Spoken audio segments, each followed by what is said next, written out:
Welcome. Today, I am joined by social media sensation, progressive influencer Adam Mockler. You've probably seen him go toe to toe with the little show pony, Donald Trump show pony, Scott Jennings on CNN. It's really great stuff. Adam, welcome to IHIP News. How are you? I'm doing well. Thank you for having me. It's honestly, it's a pleasure to be on here. I'm a big fan of the way that you guys do your work, and I'm excited to chat. I'm a big fan of seeing you on CNN squaring off with MAGA. And I think there's this clip where you talk about that you're, how old are you? 23. 20, that you're 23 and you just read Scott Jennings for filth. And I've been on CNN as well on Abby's show. How do you feel after you're on that show? Yeah, well, the clip you're talking about, the problem is Scott Jennings will always try to equate my behavior with the president's behavior. So he'll be like, why don't you try to set the standard and then blame it on Trump? And I always go, dude, I'm a 23-year-old dude who makes YouTube videos. Why are you holding me and Trump to the same standard? They do this multiple times when I'm on there. So I always have to call it out. And it's a perfect illustration of the double standards that you see, right? But when I go on there, I always have the goal of being a little bit more aggressive than I see other Democrats be, because for the past few years, I've turned on cable news and I see older Democrats in a suit and tie being very cordial and trying to play by the rules. And I'm just like, why can't we just punch back and be a little bit more aggressive when we're out in these spaces, right? So I go in there with that goal. And of course, there's a line I have to walk to, because as a 23-year-old, I could seem very entitled if I'm a bit too, if I'm a bit too energetic. They'll be like, who's this entitled 23-year-old? So I have to walk the line a bit.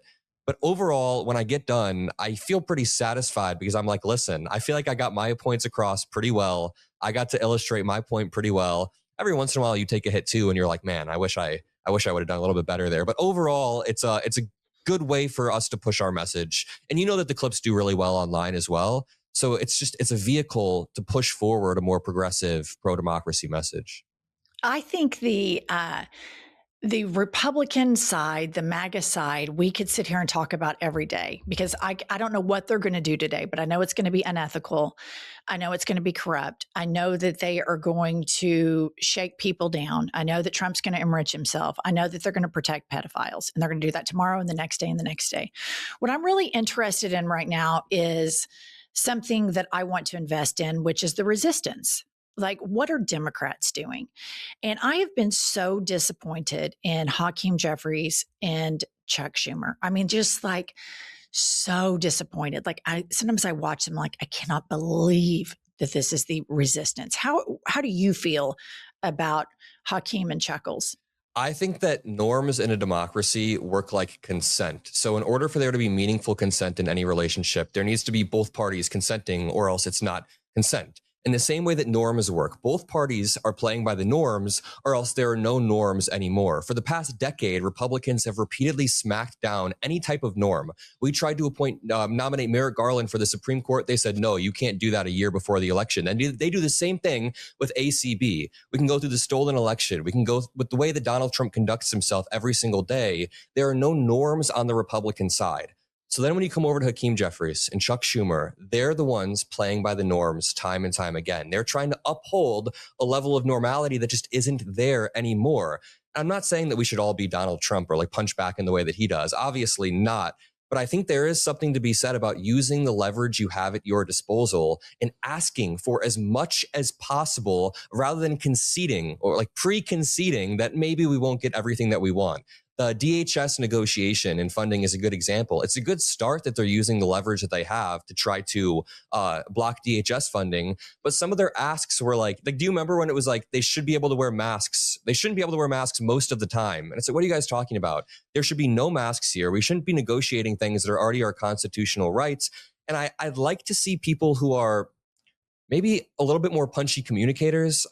I don't even know if it's the communication, because it's not like John Thune on the Republican side is the best communicator, but he knows how to use the leverage at his disposal.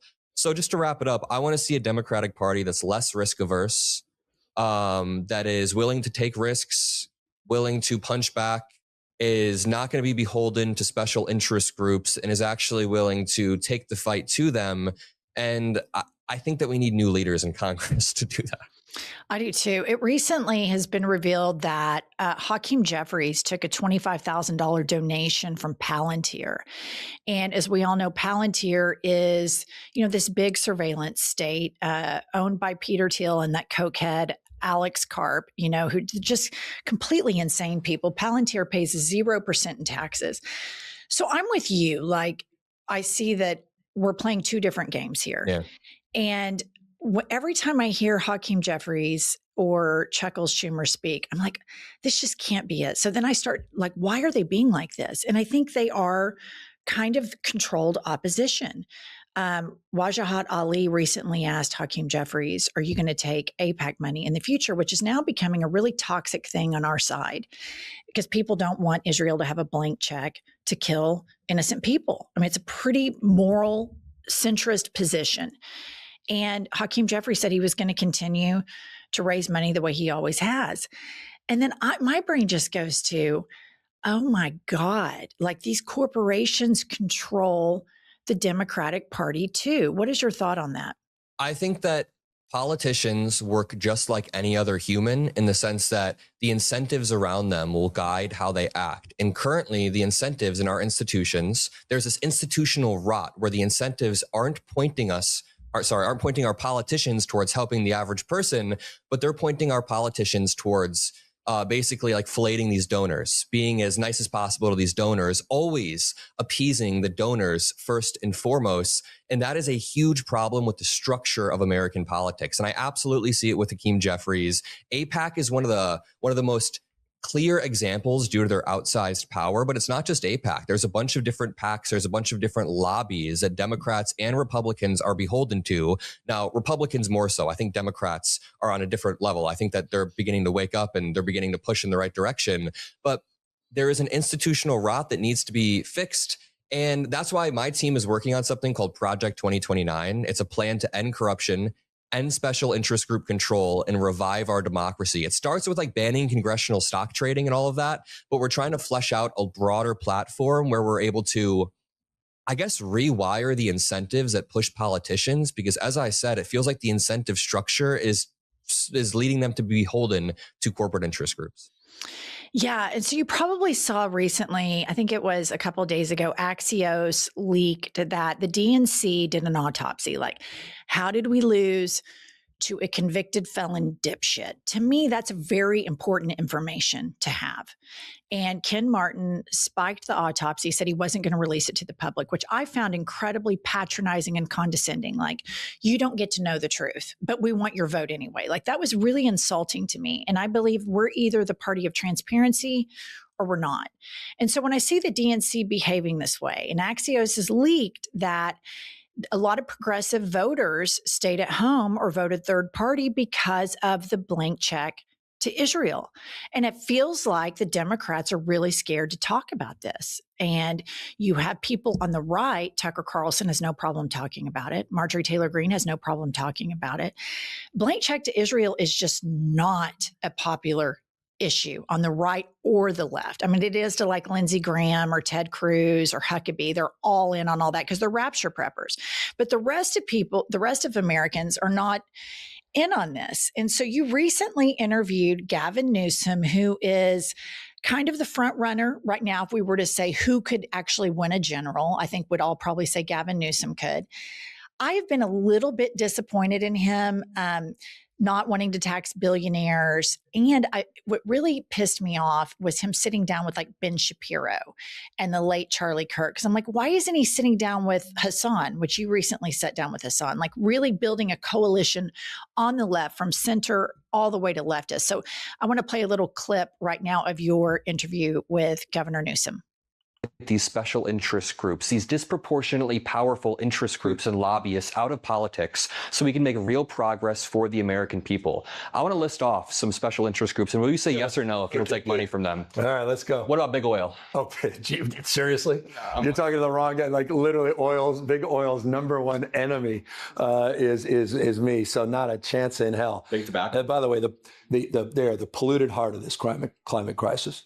big oil and the lies and the mistruths they've been perpetuating the American people on the global world and the globe are disgraceful. Big tobacco. No damn way. Yeah. What about AIPAC? AIPAC never have and will never will. Were you promised to fight back against these disproportionately powerful special interest groups that are hurting the American people? Look, I think you follow the money. Every time something goes wrong, follow the money. So, Adam, kudos to you, because he was asked about this in another podcast, and it really took him.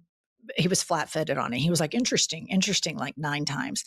And it seems like there's a little bit of an evolution with him on this. Was this planned beforehand, or did you organically go into asking him about all of this? I told him I was going to ask overall about special interest groups, but the questions that I asked were organic.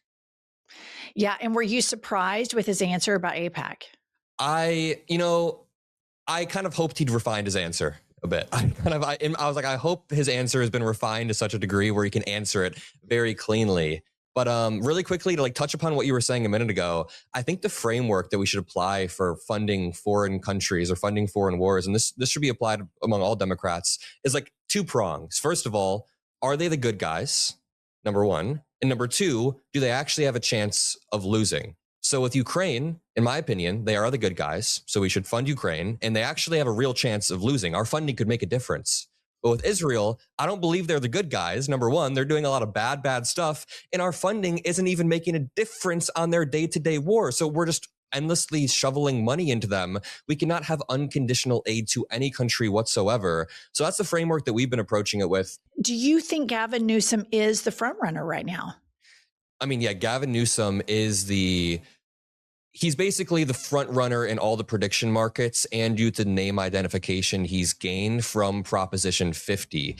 Now, I mean, I have criticism with Gavin Newsom. I don't think we should be shaming anybody or browbeating anybody into endorsing or lining up behind a candidate 2 years before the primary. It's going to be so nice to have a healthy battle in our primary. Hopefully it's healthy. Hopefully it stays nice. But we're going to have a huge battle in our primary. That's going to be good for the party. But yeah, Newsom's the front runner. And a lot of people were mistaking me interviewing him with me endorsing him or lining up behind him. I genuinely plan to interview all of the front runners. And yeah, there's a lot of good, genuine criticisms of Newsom. I will point out, California does have the most progressive tax structure in all of America. And I think it is insufficient. The tax rate needs to be higher. But a lot of people think that he's very, very pro-billionaire. He's bought out by the billionaires. And I agree the billionaire tax should be applied to every single state. But it's worth pointing out there's a very progressive tax structure in California. I think Gavin Newsom is, if I talk about electability only, he's electable in a general, I think. My problem is if you compare this, if you combine this with the autopsy that's been leaking, that the Democratic base is abandoning the progressive left. And if we have a politician that is sitting down with Ben Shapiro and not sitting down with Hassan Piker, and he's ceding ground to Ben Shapiro, and if we have a politician right now, there is a very active eat the rich mentality on the left, right, and center. And he's saying he's going to stand up for billionaires. I keep thinking, is this man committing political suicide? Is he just a corporate Dem? Is this going to be another corporate Dem?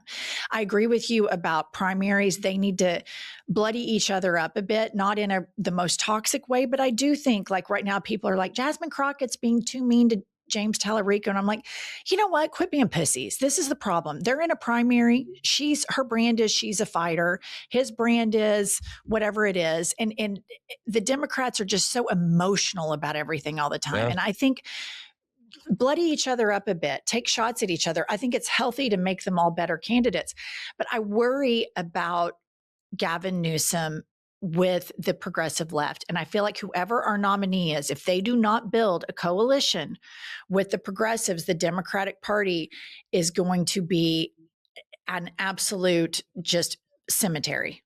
Yeah, I totally agree. I feel like I'm now, just because I interviewed Newsom, everyone thinks I'm Newsom's #1 defender, but I totally agree. He should absolutely build a broad coalition. I hope that we have a really, really healthy, great primary. And yeah, I mean, there's definitely an argument to be made that he ceded too much ground to Ben Shapiro and Charlie Kirk on those podcasts while not interviewing Hassan Piker. One of my problems is though, just to be candid, like I think that him ceding ground on these podcasts, now I am defending Gavin Newsom, shit. Him ceding ground on those podcasts shouldn't supersede the great work he's done in California, making it a very progressive state. It's a sanctuary state for trans people. I think that a lot of people think, like people in my comments were saying, why are you talking to this transphobic governor? And I'm like, guys, I think that you're taking it a bit too far and saying that he's transphobic. I think that he made some comments that were really, really, not smart on Charlie Kirk's his podcast. I'm sorry to interrupt, but I do want to say something to you that I think is really important regarding the trans issue. As a person who's lived in a red state for 50 years, and when the trans community sees somebody like Gavin Newsom prior to the Charlie Kirk interview, they think, oh my God, we have a warrior. We have this attractive, heterosexual, white male that's defending us. And then MAGA just starts all of this transphobia, horrible, the commercial, Kamala is for they, them, Donald Trump is for you. And this less than 1% of the population gets so marginalized.